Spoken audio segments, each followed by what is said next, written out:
Hi friends, అందరూ బాగున్నారా? అందరూ బాగుండాలని కోరుకుంటున్నాను. అసలు ఈ వ్లాగ్ చేయడానికి కారణం ఏంటంటే చాలామంది వచ్చేసి నాకు కమెంట్స్ చేస్తున్నారు. అన్న, నువ్వు కువైట్కి ఎలా వెళ్ళావు?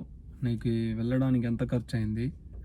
ఇంకా కువైట్కు వెళ్ళినా కానీ అక్కడ డ్రైవింగ్ పనేనా లేదా వేరే పనులు కూడా చేయాలా అని చాలామందికి చాలా డౌట్స్ ఉన్నాయి. మళ్ళా అన్న, నేను కువైట్కి రావాలంటే ఎలా అని కూడా అడిగారు. సో నేను ఈ వీడియోలో మొత్తం కవర్ చేద్దామని వీడియో అనేది స్టార్ట్ చేశాను అనమాట. సో ఫస్ట్ వచ్చేసి నేను కువైట్కి ఎలా వచ్చానంటే 1 ఇయర్ వీసా కోసము చాలా ఇబ్బంది పడ్డాను. నాకు వీసా అనేది దొరకలేదు అసలు. నేను ఇంటికాడే ఆటో తోలుకుంటూ మళ్ళీ వేరే వేరే పనులు చేసుకుంటూ లారీలకి వెళ్ళుకుంటూ ఉన్నాను అనమాట. కానీ ఒకరోజు వచ్చేసి సడన్గా మా బ్రదర్ అనేది కాల్ చేసి నీకు వీసా వచ్చింది అని చెప్తే నేను వచ్చేసి ప్రాసెస్ అంతా కంప్లీట్ చేసుకొని, ప్రాసెస్ అంతా ఏమంటే ఇంకా మనకేముంటుంది, మెడికల్ ఉంటుంది, పీసీసీ ఉంటుంది, స్టాంపింగ్ ఉంటుంది, మళ్ళీ కువైట్ నుంచి వీసా తీసిన వాళ్ళు మనకనే ఇది అగ్రిమెంట్ అనేది పంపించాలా, 2 ఇయర్స్ అగ్రిమెంటు. ఇంకా అదంతా అయిపోయినాక మనకేముంటుంది, టికెట్ వేసుకొని ఇంకా మేము నేరుగా కువైట్కి వచ్చేయడమే. నాకు టోటల్గా వచ్చేసి ఎంత అయిందిరా అంటే మొత్తము 70,000 అయింది వచ్చేకి. ఇంకా ఇక్కడికి వచ్చినాక నా వర్క్ ఎలా ఉందంటే, నా వర్క్ పరంగా చూసుకుంటే నాకు వచ్చేసి మా ఇంట్లో వచ్చేసి మొత్తం 8 మంది పిల్లలు. ఇంకా నేను వస్తానే నాకు వచ్చేసి సెకండ్ డేనే బండి ఇచ్చేసినారు. నాకు చాలామంది చాలా ఇండ్లలో వచ్చేసి ఏందిరా అంటే డ్రైవింగ్ స్కూల్లో వదులుతారనమాట డ్రైవింగ్కి. ఇంకా నాకు వచ్చేసి ఎలారా అంటే వస్తానే 1 మంత్ వచ్చేసి నేను ఖాళీగానే కూర్చోన్నా. అంటే ఖాళీగానే అంటే బండి అంతా నేర్పించేసినారు, అంతా ఎలా తోలాలా ఏందనేది వాళ్ళే నేర్పించేసినారు మా ఓనరే. దాని తర్వాత ఏమైందిరా అంటే మెడికల్ అనేది అయింది. కువైట్లో కూడా మెడికల్ జరుగుతుంది. అక్కడ అయిపోయినాక మళ్ళీ ఎక్కడ కూడా కువైట్లో కూడా మెడికల్ అనేది కంపల్సరీ అనమాట. ఇంకా మెడికల్ అవుతానే ఇంకా నాకు వచ్చేసి బండి అదే నేను వచ్చేసి ఉండేది వచ్చేసి ఆర్దియాలో, ఇంకా మా ఓనర్ ఉండేది వచ్చేసి అబ్దుల్లా ముబారక్లో. ఇంకా రూట్ అనేది చూపించినారు, ఎట్లా పోవాలా ఎట్లా రావాలా అనేది. ఇంకా అది చూపించేసినారు. నేను వచ్చేసి వెళ్తూ వస్తూ ఒకరోజు ఏమైందిరా అంటే కెమెరా అనేది కొట్టేసింది. నాకు ఇంకా 10 days టైం ఉంది ట్రయల్కి. నేను వచ్చేసి కెమెరా అనేది కొట్టేసింది. ఇంకా మా ఓనర్ వచ్చేసి నాకు ఫోటో పంపించాడు అనమాట వాట్సాప్లో. ఇంకా ఫోటో పంపిస్తాను, ఏంది ఏం అర్థం కాలేదే అని నేను చూస్తే, నేను ట్రాన్స్లేట్ చేసి చూస్తే ఫైన్ అనేది 50 KD పడింది. 50 KD అంటే ఎంత, మన ఇండియా డబ్బులు వచ్చేసి 13,000 సంథింగ్ వస్తుంది. స్టార్టింగ్ కదా, కొత్తలోనే నేను ఇలా కెమెరా కొట్టేశాను, ఫైన్ పడిపోయింది. నాకు వచ్చేసి టెన్షన్ అయిపోయినా. నేను వచ్చేసి మా ఓనర్ చెప్పిన, నాకు ఈ మంత్ శాలరీ ఇస్తావు కదా అప్పుడు నువ్వు కట్ చేసుకో అని చెప్పినాను. ఇంకా అతను వచ్చేసి ఏం లేదులే, స్టార్టింగే కదా, ఫస్ట్ టైం కదా, ఏం కాదులే అని చెప్పినాడు. సర్లే అని ఇంకా నేను కూడా సైలెంట్ అయిపోయాను. ఇంకా అలానే నాకు వచ్చేసి అలవాటు అయిపోయింది. లైసెన్స్ వచ్చింది. లైసెన్స్ వచ్చాక నేను వచ్చేసి డ్రైవింగ్ అయితే నేను హ్యాపీగా చేసుకుంటా ఉన్నాను.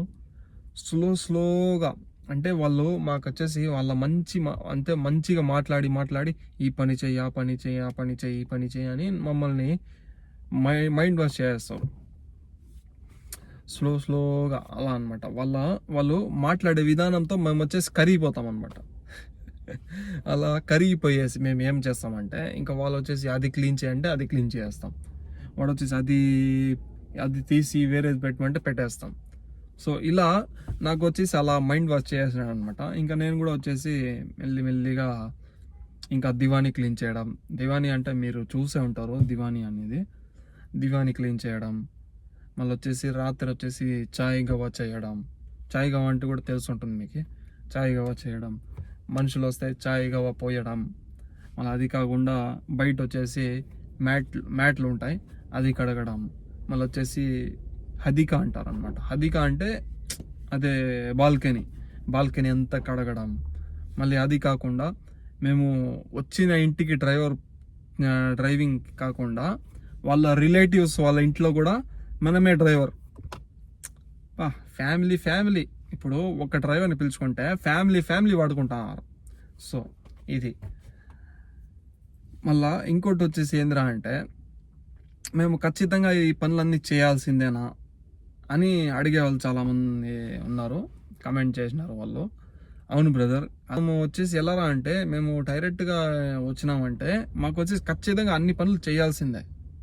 అది మాత్రం ఇది కాదు. స్టార్టింగ్లో వచ్చేసి ఏం లేదు, డ్రైవింగ్ మాత్రమే. నీకు పిల్లల్ని స్కూల్ వదలాలా, పిలుచుకొని రావాలా, అక్కడికి పోవాలా, ఇక్కడికి పోవాలా, మాల్స్కి దీనికి దానికి తిరగాల అని చెప్తారు. మళ్ళీ స్లోగా నిన్ను బాగా మంచిగా మాట్లాడి మంచిగా నీ మనసు అంతా కరిగిపోయేలాగా మాట్లాడతారనమాట. అలా మాట్లాడి నువ్వు కూడా కరిగిపోతావు ఆ మాటలకి, ఇంకా అన్ని పనులు చేపిస్తారు. సో ఇది మా మ్యాటరు. అలా నేను కూడా చేసుకుంటూ వచ్చేసాను. ఇంకా ఈరోజు వచ్చేసి ఈ మంత్ అయిపోతే నాకు 2 years కంప్లీట్ అయిపోతుంది. సో ఇది మ్యాటర్. నేను కువైట్కి ఎలా వచ్చాను ఏందనేది కథ ఇప్పుడు తెలిసింది కదా. ఇక్కడ ఇంట్లో మా ఓనర్కి వచ్చేసి 8 మంది పిల్లలు. 8 మంది పిల్లలు అంటే దాంట్లో వచ్చేసి ఒకడు ఉన్నాడు పెద్దోడు, వాడికి 17 years అనమాట. వాడు వచ్చేసి హాలిడేస్ వస్తే చూడు, ఒక 10 రోజులు హాలిడేస్ వచ్చినాయా, 10 రోజులు నాన్ స్టాప్. సాయంత్రం 6:30కి బండి స్టార్ట్ చేయి, పొద్దున 5:30కి 5కి ఆఫ్ చేయి. ఇదే పంచాయతీ నాది. మళ్ళీ మార్నింగ్ పడుకుందామంటే ఇంటికాడ నుంచి మేడం ఫోన్, ఇంకా వేరే పిల్లలు ఉంటారు, వాళ్ళు అక్కడికి పోలా ఇక్కడికి పోలా, నిద్ర ఉండదు, తిండి ఉండదు. సో ఇది సరే, డ్యూటీ అనేది ఇలా ఉంటుందన్నమాట నాది. ఇంకా టైంకి అన్నం ఉంటుందా లేదా అనేది చెప్తాను చూడండి. మార్నింగ్ టిఫిన్ వచ్చేసి లేదు, మధ్యాహ్నం అన్నం వచ్చేసి సాయంత్రం 5 గంటలకు ఇస్తారు, నైట్ అన్నం వచ్చేసి 12 గంటలకు ఇస్తారు. అది కూడా ఇచ్చింది అసలు చూసే బాగుంటుంది కానీ తినేదానికి అస్సలు బాగుండదు. అలా 1.5 yearగా వాళ్ళని అడిగి మేము చేసుకొని తింటాం అని అడిగి అలసిపోయి వాళ్ళు ఇచ్చిన అన్నము ఇంకా దాంట్లో వేసి ఆడ ఫ్రిడ్జ్లో అనేది పెట్టేస్తాం మేము.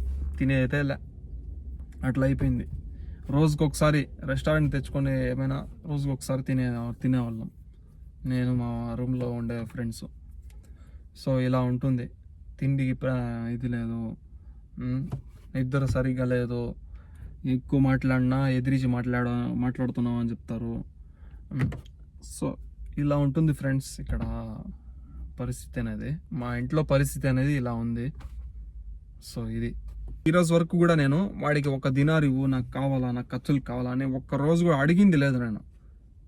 ఎందుకు నాకు అడిగే అలవాట్లేదు. నువ్వు నా శాలరీ ఇరా బాబు చాలు, నాకు నెలంతా నాకు డేట్ శాలరీ ఇస్తే చాలు, నీ డబ్బు పైన నేనేం ఆశపడలేదు, నేను నిజాయితీగా నా డబ్బులు నేను అడుగుతున్నా అంతే అని చెప్పిన.